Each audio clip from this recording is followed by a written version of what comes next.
नमस्कार। आर्यावर्त टाइम्स में आप सभी का स्वागत है। प्रशांत किशोर का जादू चलने लगा है बिहार में और बड़े बड़े दिग्गज नेता इससे चिढ़ने लगे हैं। आप सभी को बता दें कि बिहार के पूर्व उप मुख्यमंत्री और नेता प्रतिपक्ष तेजस्वी यादव का ये बयान सामने आया है कि प्रशांत किशोर की कोई विचारधारा नहीं है और बिना विचारधारा की पार्टी ज़्यादा दिन नहीं चल सकती है। उन्होंने कहा है कि ये लोगों के साथ डील करते हुए नजर आ रहे हैं, खड़ी देते हुए नजर आ रहे हैं, जबकि इनको पता है कि 243 यानी 243 से ज़्यादा विधायक के बिहार में बना ही नहीं सकते और लाखों लोगों को उम्मीदवार बना करके अपने साथ साथ घुमा रहे हैं। तो चुनाव कहां से लड़ाएंगे और कैसे ये 243 से अधिक विधायक बना पाएंगे। प्रशांत किशोर को लेकर के तेजस्वी यादव का एक और बड़ा बयान सामने आया है। उनका ये साफ शब्दों में कहना था कि ऐसे लोग भारतीय जनता पार्टी के लिए काम कर रहे हैं और भारतीय जनता पार्टी के इशारों पर ही ये चलने वाले हैं, उसी विचारधारा के ये आदमी हैं। तो ये जो इल्ज़ाम लगाए गए हैं प्रशांत किशोर पर तेजस्वी यादव के द्वारा, ये सवाल ये नहीं है कि क्या इल्ज़ाम लगाए गए हैं, सवाल ये है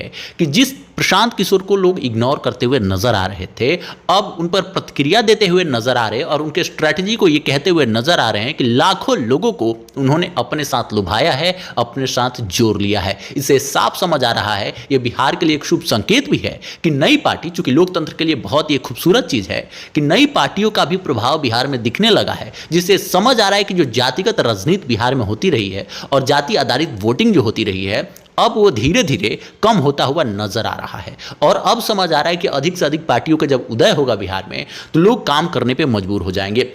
मुख्य बात यह है कि चाहे वो तेजस्वी यादव हो या फिर मुख्यमंत्री श्री नीतीश कुमार हो या फिर सम्राट चौधरी हो, इन सब पर हमला तो बोलते नजर आ रहे थे अपने शब्दों के माध्यम से प्रशांत किशोर, लेकिन अब ये सभी नेता भी उनके खिलाफ बात करते हुए नजर आ रहे हैं और सबका ये कहना है कि वो जो काम कर रहे हैं उससे बिहार के लोगों को सफलता नहीं मिलेगी। यानी उनको समझ आ गया है कि बिहार के लोग इनके साथ भी जुड़ने लगे हैं। तो ये बड़ा मैसेज है आप सभी के लिए भी कि प्रशांत किशोर का जो जादू है, जो उनका कार्य करने की शैली है, उससे लोग प्रभावित होने लगे हैं और इससे जो विपक्ष के अन्य दलों के नेता हैं या फिर जो सरकार में नेता हैं, वो सभी के सभी लोग काफी परेशान होते हुए नजर आ रहे हैं, क्योंकि बिहार को एक नया विकल्प मिलने जा रहा है। वैसे अगर बात की जाए अन्य सभी नेताओं की, तो सभी लोग मुख्यमंत्री बनने की जद्दोजहद में हैं। आप सभी को बता दें कि 2005 से बिहार के मुख्यमंत्री श्री नीतीश कुमार जी ही बने हुए हैं। उसके बाद से एक बार जीतन राम मांझी को उन्होंने ही मौका दिया था, लेकिन तेजस्वी यादव, चिराग पासवान, सम्राट चौधरी, विजय सिन्हा, ये तमाम तरह के जो नेता हैं, फिर से जीतन राम मांझी ये मुख्यमंत्री बनना चाहते हैं बिहार के फिर से,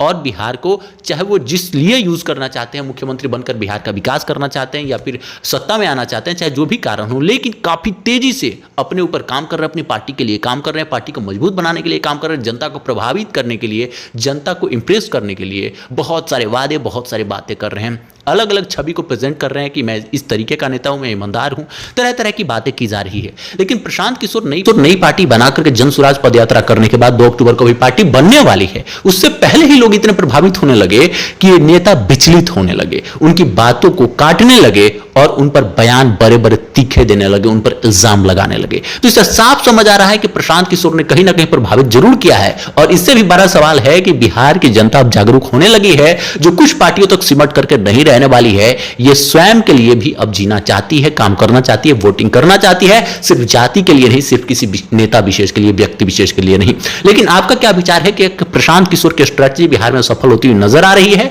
क्या नई पार्टी बिहार में कुछ इस बार कमाल कर सकती है? क्या 2025 का जो विधानसभा चुनाव है उसमें कुछ चमत्कार प्रशांत किशोर की तरफ से देखने को मिलेगा? क्या कुछ बदलाव इस बार बिहार के राजनीति में आप सभी को देखने को मिला है? कुछ बदलाव की हवा चल रही है? जरूर कमेंट बॉक्स में बताइएगा और ऐसी खबरों के लिए आर्यावर्त टाइम्स को सब्सक्राइब जरूर कीजिएगा। धन्यवाद।